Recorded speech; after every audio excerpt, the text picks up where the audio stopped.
dia, galera! Bem-vindos ao Loop Matinal dessa sexta-feira, dia 11 de março, com as notícias mais relevantes sobre o mundo da tecnologia. Quem fala aqui é o Marcos Mendes, e hoje no seu Loop Matinal do Loop Infinito vou falar do convite da Apple para o evento do fim do mês, mais informações sobre a remoção do FlexBright da App Store, Facebook mudando as notificações de transmissões ao vivo de vídeo, Ed Kill dando entrevista em espanhol sobre o caso da Apple contra o FBI, Craig Federighi acabando com o mito sobre a bateria do iPhone, erro de digitação impedindo um roubo bilionário, patente da Apple mostrando como o Apple Watch pode chamar a ambulância em caso de emergência e mais novidades e mais informações a respeito do Android N. Vamos lá! Eu começo o episódio de hoje falando sobre o Android N. Ontem eu comentei aqui que a primeira prévia do sistema já está nas mãos dos desenvolvedores, falei de alguns recursos novos, tipo a tela dividida, economia do uso de dados e o bloqueio de ligações e mensagens, e caso você queira ver o sistema em ação, tem aqui na descrição do episódio 2 links. Um deles é pro 9to5Mac, que fez uma matéria bem extensa, com inúmeros screenshots mostrando os recursos novos, e apesar do post ter ficado meio bagunçado, meio confuso, já dá para matar a curiosidade. Eles mostram as ações de notificações, mostram um vídeo sendo executado no modo Picture-in-Picture, mostram tela dividida e por aí vai. Já o segundo link é para uma matéria do The Verge, que traz não só uma galeria com vários screenshots do sistema novo, como também um vídeo de primeiras impressões e de hands-on dos novos recursos. O vídeo dura coisa de 4 minutos e aparece lá o multitarefa funcionando, mostra também a nova tela de notificações, mostra um jeito novo de customizar os ajustes rápidos, e se você estiver curioso para saber o que vem por aí no mundo do Android, vale tirar um tempo hoje para dar uma espiada nessas duas matérias, a do 9to5Mac e a do The Verge, que são bem complementares, e mostram legal o que vem por aí no Android N, que eu tô torcendo para que se chame Android Nutella. Agora eu vou falar de uma patente bem interessante que a Apple garantiu, que basicamente faz com que os sensores do Apple Watch identifiquem que o usuário está passando por alguma crise de saúde, como por exemplo um ataque cardíaco, um aneurisma, ou então se ele estiver envolvido no acidente de carro ou de bicicleta, e isso já dispara uma ligação para algum familiar ou direto para uma ambulância, o que pode ser decisivo para garantir a sobrevivência da pessoa. O registro, que não cita especificamente o Apple Watch, mas sim um sistema eletrônico com sensores biométricos, ainda mostra como a pessoa conseguiria ser localizada por meio do GPS para assistência ser enviada para o lugar certo. Bem interessante essa patente e tomara que isso aconteça mesmo alguma hora, né? O próximo passo da tecnologia é, sem dúvida, fazer com que os aparelhos sejam mais proativos no cuidado da saúde do usuário e consigam tomar atitudes que possam salvar as vidas deles, ao invés de somente mostrar ali a saúde de uma forma mais passiva. Esse é o tipo de coisa que tem o potencial de salvar muitas vidas. Agora eu vou falar de um roubo bilionário que um grupo de hackers quase conseguiu fazer usando uma falha do sistema do Banco Central lá de Bangladesh, mas que foi impedido por causa de um erro de digitação dos manés que tentaram aplicar o golpe. O que aconteceu foi o seguinte: esse grupo de hackers conseguiu ter acesso aos códigos de ordem de transferência bancária do Banco Central de Bangladesh, e eles usaram esses códigos para emitir vários pedidos de transferência que totalizavam $1 bilhão para a operação deles nos Estados Unidos por meio do Banco da Reserva Federal de Nova York. Esse dinheiro, depois dessa primeira transferência, ia ser repassado para as Filipinas, onde ele ia ser convertido em fichas de cassino, e depois essas fichas iam ser transformadas de volta em dinheiro, com essa grana toda sendo transferida para Hong Kong. O problema foi que em alguns dos pedidos de pagamento que eles fizeram lá no começo da história, eles erraram na digitação e, ao invés de digitar a palavra fundação, eles digitaram a palavra fundação. Aí o sistema de segurança do banco percebeu que tinha alguma coisa errada, porque esse erro de digitação era para uma ordem de pagamento de $20 milhões, e aí o banco viu que outros $81 milhões já tinham sido transferidos com 4 outras ordens de pagamento, e eles interromperam todos os negócios. No final das contas, os hackers ainda se deram bem nessa história, porque eles conseguiram sumir com $81 milhões que eles já tinham transferido, e agora o governo de Bangladesh vai processar a Reserva Federal de Nova York para tentar recuperar essa grana que sumiu.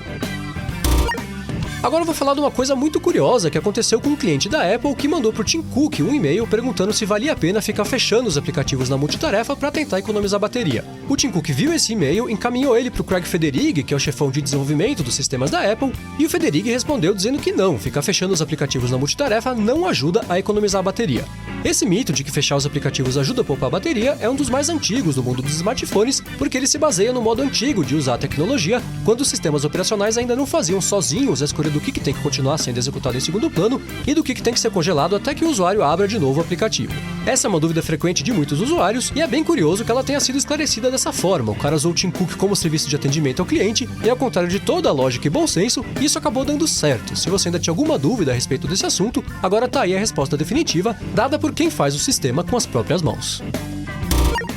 E falando em executivos da Apple, o Ed Kill, que comanda lá os serviços online da Apple, deu uma entrevista em espanhol para o canal latino Univision, em que ele comenta o caso da Apple contra o FBI. Ele, que é filho de pais cubanos e fala espanhol fluentemente, defendeu o lado da Apple no caso e comentou que se o FBI sair vitorioso dessa briga, isso poderia proporcionar para eles base para pedidos no futuro envolvendo acesso à câmera dos celulares, acesso aos microfones dos celulares e, apesar da Apple não ter como fazer isso hoje, ela poderia ser obrigada a fazer isso no futuro. Num dado momento da entrevista, ele fala que entende que tanto a Apple quanto o governo estão tentando proteger os cidadãos, mas que a Apple não vai conseguir continuar fazendo a parte dela se o FBI continuar insistindo em fragilizar sistemas que deveriam ficar cada vez mais fortes.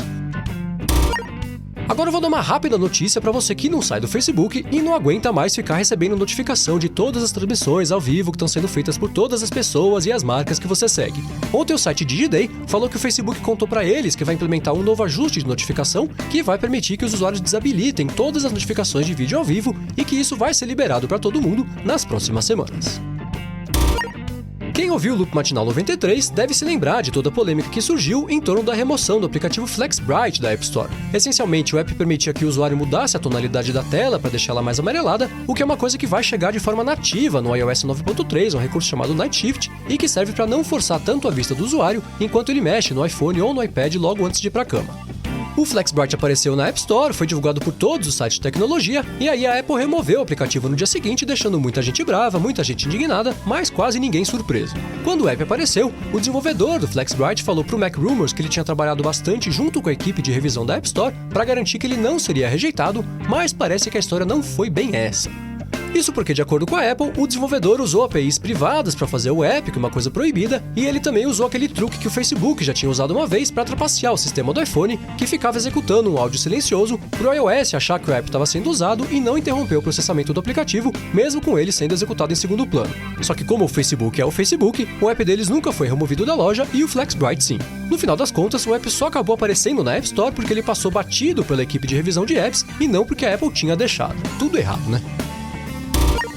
E por último, ontem a Apple enviou para a imprensa um convite para um evento que ela vai fazer no dia 21 de março, confirmando a informação que o John Paxkowski do BuzzFeed tinha dado há algumas semanas, quando ele falou que esse seria o dia do evento e não o dia 15, como se suspeitava anteriormente. Nesse evento, de acordo com o que vem sendo dito ultimamente, a Apple deve anunciar o iPhone SE, que é o modelo de 4 polegadas com hardware atualizado, um novo iPad do tamanho do iPad Air atual, que dizem que vai ser uma espécie de iPad Pro reduzido, e novas pulseiras para o Apple Watch. Uma coisa que me chamou a atenção ontem foi que o Jim Dalrymple do The Loop publicou um texto sobre isso ontem, e ele falou que a Apple deve anunciar iPads, ele usou o plural, então pode ser que ele tenha adiantado ali meio escondido que vem mais de um iPad por aí. A título de informação, o convite mostra a parte superior do logo da Apple, a folha da maçã está preenchida pelas cores ouro, rosé e dourado, e perto dela tem mais algumas divisões geométricas que fazem referência ao cinza espacial e ao prata. Além disso, as formas geométricas daquele pedaço lembram um pouquinho o formato dos iPhones atuais. Na parte de baixo tem a frase Let us loop you in, que não tem uma tradução literal em português, é uma expressão idiomática do inglês, e que significa que a Apple quer contar pra gente as informações que por enquanto só ela tem. É tipo ela falando, deixa a gente te trazer pro nosso ciclo de informação.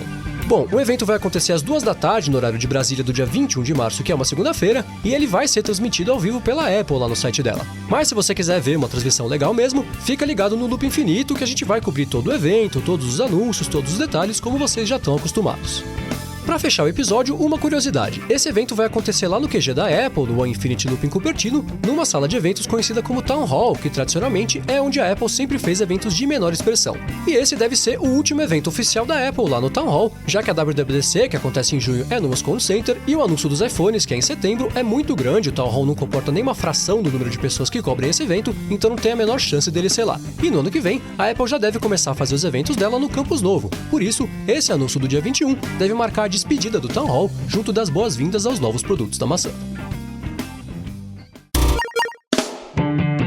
É isso aí, galera. O Loop Matinal do Loop Infinito vai ficando por aqui. Os links das notícias de hoje vocês encontram aqui na descrição do episódio e também lá no youtube.com/loopmatinal e no soundcloud.com/loopmatinal. Se você quiser falar comigo no Twitter, procura por MVC Mendes que eu tô sempre por lá. Obrigado a todos pela audiência, não deixe de se inscrever lá no canal do Loop Infinito no YouTube e eu volto amanhã de manhã. Falou!